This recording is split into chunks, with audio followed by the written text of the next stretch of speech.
time to watch the last 2 episodes of Tamon's B-side. I've been waiting for this. Let's go. もう帰るんですか?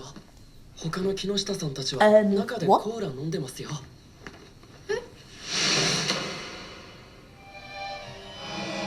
Excuse me, did he just... 木下さんと一緒にゆっくりしていってくださいよ。 Oh, what is that face? Oh my goodness. Why is no one in this anime normal? Okay, yes, we do need to talk about this again. Having seen the final episodes of Tamon's B-side and having been blessed enough to live through the Arirang comeback, this anime now feels more relevant than ever before and we need to talk about it. So similarly to my last video, we're going to be diving deep into the last 2 episodes of Tamon's B-side, so spoilers ahead obviously, exploring the hidden politics behind the show using your comments and insights from the last video as a reference for this, and exploring its relevance in the Arirang era, aka possibly the best time of my adult fangirl life. So let's start by discussing my updated thoughts on the show's parasocial fangirl idol dynamics, which is beautifully summarized by the commenter on my last video who said, "I want to warn you though, sometimes it's idols who be destroying fans. The parasociality can go both ways." To fill you in, one of the core points from my last video, but you should still go and watch it, was about how often idols and fans often end up mirroring one another, which we see in Tamon's B-side through the competition for the group's center position. Because through this competition, the boys are competing for the most attention possible from their fans, and meanwhile the fans are competing for the most attention possible from their oshi or bias. But I saw the exact inverse of this relationship in the final 2 episodes. The central conflict of the last 2 episodes throughout was Utage trying to figure out who she was before Face and detach herself from her fangirl identity, which in turn causes Tamon to turn into a parody of a crazy fan. For example, after Utage quits her housekeeping job, Tamon goes to her house because they haven't seen each other in a while, and he says it's because he was worried about her, but then also said that he wasn't able to get the address from her housekeeping company, so he followed her all the way home from school. What? Which also causes her younger siblings to question whether or not he's a stalker, despite him being an idol. What? And again, after that, when Tamon gets sick and Utage goes to his flat to check up on him and make sure he's okay, he grabs her arm and he basically turns into a yandere. Like, if you don't think this photo is anything but terrifying, what the hell? It's time to book that therapy appointment.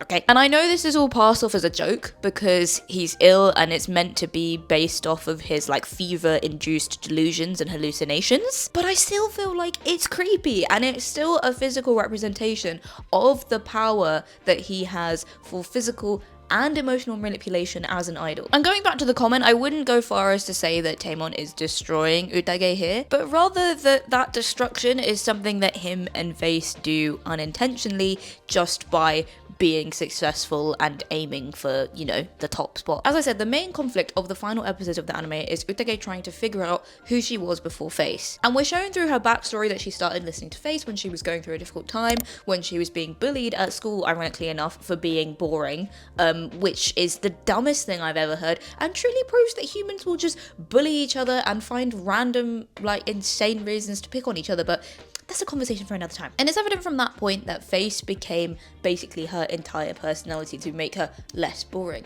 Not an interest, but who she was as a person. And this is the point where I think things can get dangerous and idols do end up destroying fans within this wider parasocial relationship. And again, we see that with Utage when she takes down all of her Face merch, specifically the literal shrine to Tamon-kun. And that religious language is actually used throughout when her siblings come into her room and they're like, "Oh my god, have you finally seen the light? Have you finally changed?" when they see that she's taken away all of her stuff. And she tries to explain it by being like, "Oh, we mortals simply just offer money to gods. We don't expect them to listen," which I kind of understand. And having been through the Arirang comeback myself and seeing all the language about it, there's so many parallels, but we'll get to that. It's coming. But yeah, as a fangirl myself, this is a crazy common experience that I see all the time where your interests and your personality just become one, but then you have like one moment where things go too far and you're kind of snapped out of that escapism mode and you're like, "Oh my god, I am in fact a human being." And we are going to dive further into this like I said, when we talk about Arirang. But it reminded me of this thread I was reading through on Reddit about like BTS obsession and like taking things too far. And one person spoke about this instance where they said, this makes me think of that BTS fan Twitter that was apologizing for being absent because they got mental health help and now wasn't as interested in the group. And this desire for reflection and this elevated self-awareness that we see from Utage brings us on very nicely to the second theme that I want to cover, which is the uncovering of truthful and authentic selves. Because the main thing to note, and something that I find very interesting, is that the main thing that snapped Utage out of her like obsession was that she actually started to get too close to the quote-unquote real version of Tamon-kun. Which, for example, after the school festival, when she realizes that she has feelings for him and she's running through the street and she's talking about all the different versions of Tamon-kun that she loves. Like, she doesn't just love the fantasy or projected version of him anymore. She likes all the little human details about him. And, interestingly, she says, I am going to quit my job to support him as an idol.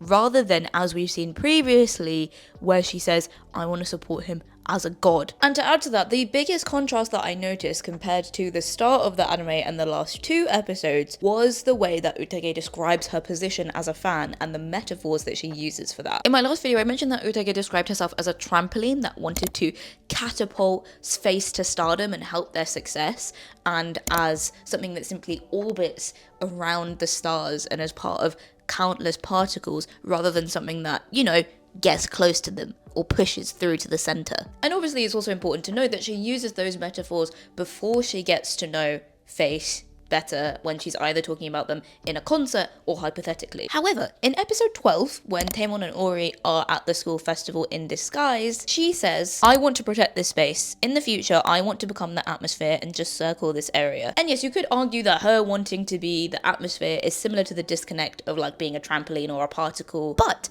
at that point, in episode 12, not only has she gotten close to Tamon and Ori, but in that moment, yes, they're in disguise, but they're also just being their full B-side selves with no, like, inhibitions. And yet it is that atmosphere of them being their truest selves and just talking about how much they love their fans that Utage wants to protect, rather than like some hypothetical A-side fantasy projected version of them. And speaking of turning industrial boy band moments into heartwarming events, we need to talk about Natsuki and Fly. Now, the song itself, terrible.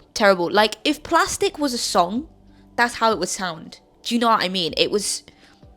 I cannot listen to it. It's just too formulaic. But the moment of truth or like authenticity from Natsuki came from the lyrics. And when he told Asuka that he dedicated the lyrics, gather all your memories. Wait, no, what is it? When he dedicated the lyric, all the setbacks were once part of the dream, gather them until they become memories, to her. And just tears. It was so cute. And I also found it very interesting how the animators conveyed that in the slight shift in his expression on stage when he was singing that particular lyric, and then Tamon like slapping him on the back, which you could argue, you know, could have been part of the choreography, but to me, I saw that as a recognition of him like trying his best and like being his truest self, and Tamon was acknowledging it. And the episode 12 discussion on Reddit clearly agrees with me, because people have said Natsuki and Asuka are so bittersweet together and the lyrics are so deep. You can get lost in the meaning because of the upbeat rhythm, but once you sit and read it, it really shows how much Natsuki loves Asuka. More than that, he wishes to cheer her dreams on. But once again, we all come back and return to the most interesting point of contention in this show and of boy bands in general. How much can you actually express your true self in your lyrics or in your performance or otherwise? Which brings us very nicely to now discussing the Arirang era. Okay? Because that moment with Natsuki really reminded me of another thing I saw on Reddit. You can tell where I have been spending a lot of my time recently, about BTS's new album that said, Arirang feels like BTS is trying to imitate someone else. There are a lot of songs, for example, that sound like a Chromacopia ripoff. There were a couple times where J-Hope's rapping is giving Drake or J. Cole, and sure, all 3 of those people are incredibly talented. But if I wanted to listen to Chromacopia, I would. If I wanted to listen to Drake or J. Cole, I would. If I wanted to listen to a harmonica, I'd listen to a harmonica, not Into the Sun. literally, whose idea was it to add all that auto-tune? And a lot of people have argued online that Arirang doesn't feel as authentically BTS as their previous albums have, which is particularly important because one of BTS's main selling points has always been their perceived authenticity through their lyrics and their performances. But interestingly, as fans, and I want to hear your thoughts on this in the comments, I feel like because of the parasocial relationship, you're almost encouraged to dig through the lyrics to try and find that like buried authenticity beneath all of the like commercial and industrial pressure. And from the BTS documentary on Netflix, it's quite evident that BTS's voice got quite buried between all of the pressures from Hybe and the different songwriters and all of the different voices and producers that were working on this album. However, having experienced the Arirang comeback as an adult fangirl, there was one thought and one thought only that was going through my mind the entire time it was happening, which was, I really understand Utage now. Because why was I genuinely working hard and trying to be more efficient so that I could log off earlier and then go and watch more BTS content? Why was I going to bed feeling excited and energized because I knew that I could wake up and listen to Arirang again? Why did I change my work PC background to a thirst trap edit of Sugar and then convince my boss to let me make an entire piece of professional video content about BTS on our professional Instagram channels? It's because I felt like I was part of something and I felt that parasocial connection. And I wanted to support BTS. And again, it's very interesting because unlike Utage and unlike my teenage fangirl self, as an adult, I have the mental capacity to understand that on a logical level, yes, this parasocial relationship is something that has been manufactured intentionally, and especially as someone who works in marketing and in social media marketing, so much of the comeback content I know is just part of like a wider PR and marketing campaign and it's just a marketing ploy. But at the same time, it's just fun, isn't it? It's fun to be a fangirl. It energizes me, it excites me, and it is, you know, it's still a part of my identity. It's a part of who I am. However, the key thing I think we all need to take away from Tamon's B-side is to be more aware of the destructive power of idol groups, both of the idols and the fans. And that yes, while you can be a fangirl of a band, we shouldn't become just a fangirl or a fanboy or a fan they them of a band and become an extension of this industrial parasocial machine. Because as the same commenter from my last video put it very astutely, does this mean the idols are reaching for acknowledgement as fans are in the end? Are we all just searching for belonging and need? The answer is yes. Yes, we are. If you enjoyed this video and you haven't seen the first essay that I made about Tamon's B-side, what you doing? Give it a watch. And if you are an ARMY, I think you will love my last video where I matched each BTS era to a bookish twin. And as always, I hope you're having a lovely day, living your best, nerdy and authentic life, and I will see you over there in the next video. Bye.